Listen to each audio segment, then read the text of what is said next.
Hey everyone, welcome back to Stonesill Homestead. If you're new here, I'm Kim, and today we are starting day 14 of the Three Rivers Challenge, hosted by Jessica at Three Rivers Homestead. Today I am making, for the first time ever, a Dutch baby.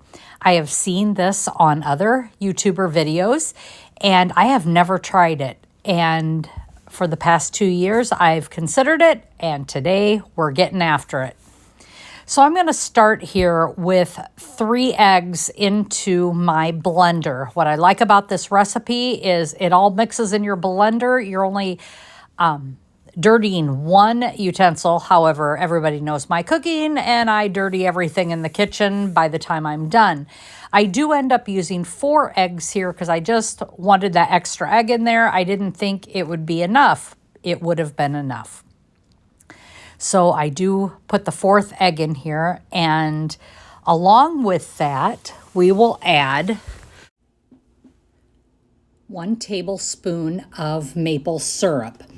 Now, I don't much care for maple syrup, but it is a great sweetener, and my husband does like it, and he will end up using that on the finished product. So once we get that maple syrup added in, the next thing we will need to add is a 1/4 teaspoon of salt. And here I'm using Redmond's real salt, followed by a 1/2 teaspoon of my homemade vanilla. I have made my vanilla extract, and of course that's very simple to make. And then I am adding my 1/2 cup of milk also into this.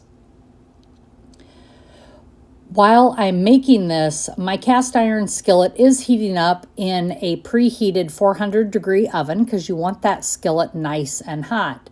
Then I will add 3 tablespoons of unsalted butter to that skillet and let that melt and get that skillet nice and coated.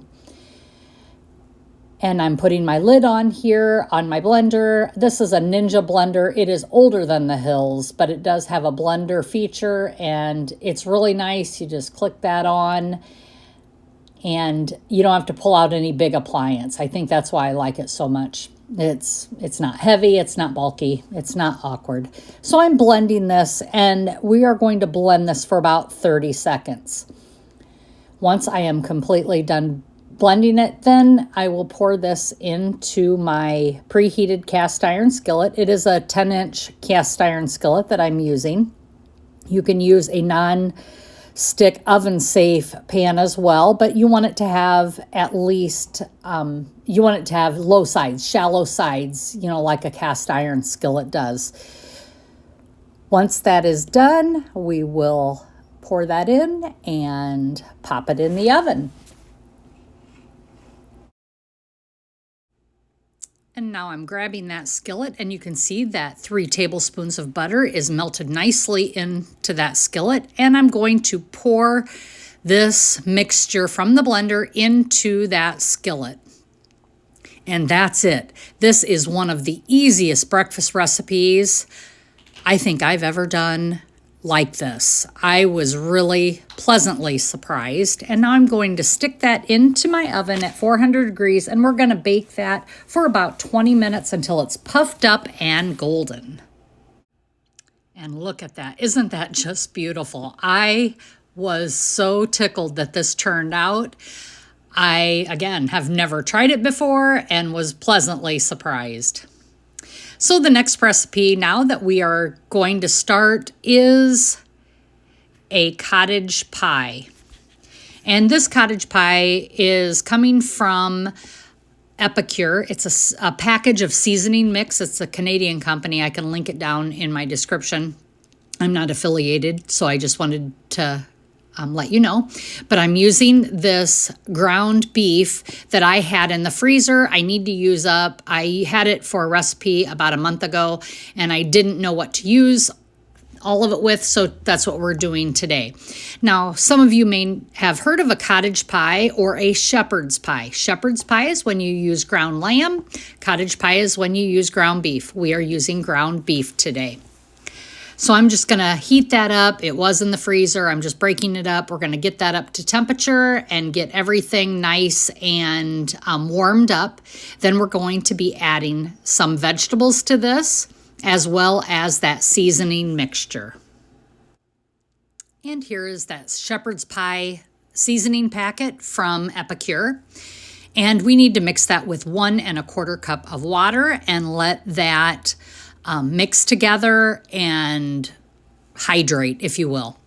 Once that is completely done, we will add that to this ground beef. Now, this ground beef I have already has diced onions in it from previously cooking. In the back left corner here of the picture, I have potatoes coming to a boil. I will need to make some mashed potatoes for the top of this comfort dish.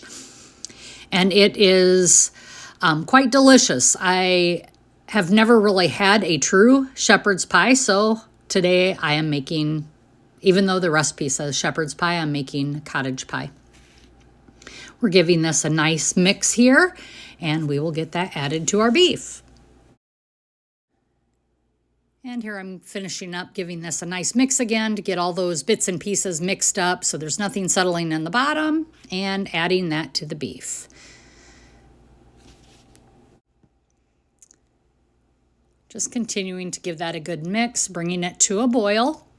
And now we're going to add the 2 cups of vegetables. I am adding a quart of, that is a pint of my freezer corn.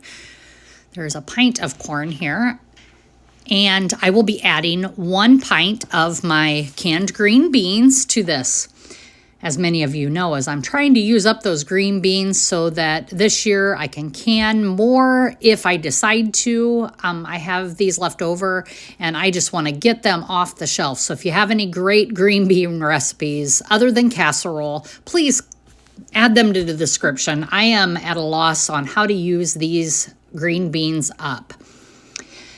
Also, if you feel free, give me a thumbs up for this video. We would greatly appreciate it. And if you haven't subscribed yet, won't you consider subscribing and hitting that bell so you can be notified of all my future videos? So again, we're going back here and we are going to mix this up. We need to mash those potatoes up next. And the potatoes now are mashed, and you can see me just adding these to the top of that dish. We're going to spread those out, and salt and pepper at your will. That is totally up to you. Epicure seasonings do not have any kind of sodium content to speak of, so you may want to add that if you use this product. And here you see me spreading those mashed potatoes over the base of this dish. And once I'm done with that, I will brown butter and I will pour that over the top. If you've never had brown butter, it's quite a delicious additive to this, and it really gives it a great flavor.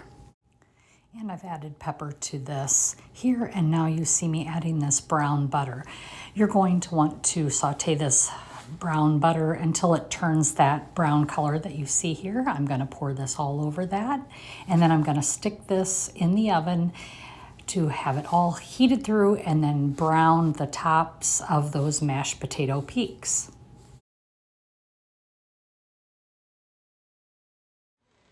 Okay, so we're ready to eat. I've got my spoon here. I'm just going to dish this out and do a taste test. I'll bring it close to see if you can see it here. And how's that look?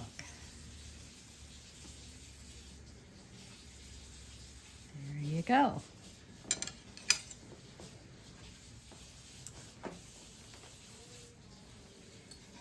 Gonna get a bite of everything. Go.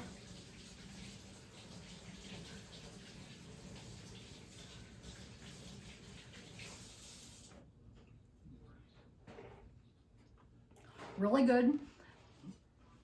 Need some salt, more salt I should say than what I put in. Has a great flavor. Nice and hot, easy meal. We are really going to enjoy this. We're going to go ahead and sit down, grab a bite to eat. We're going to have some of my homemade bread that I made yesterday. And we're just going to have a nice evening. And we appreciate each and every one of you. Thanks for joining. And as always, be blessed and laugh as much as you breathe. Have a great day, everyone.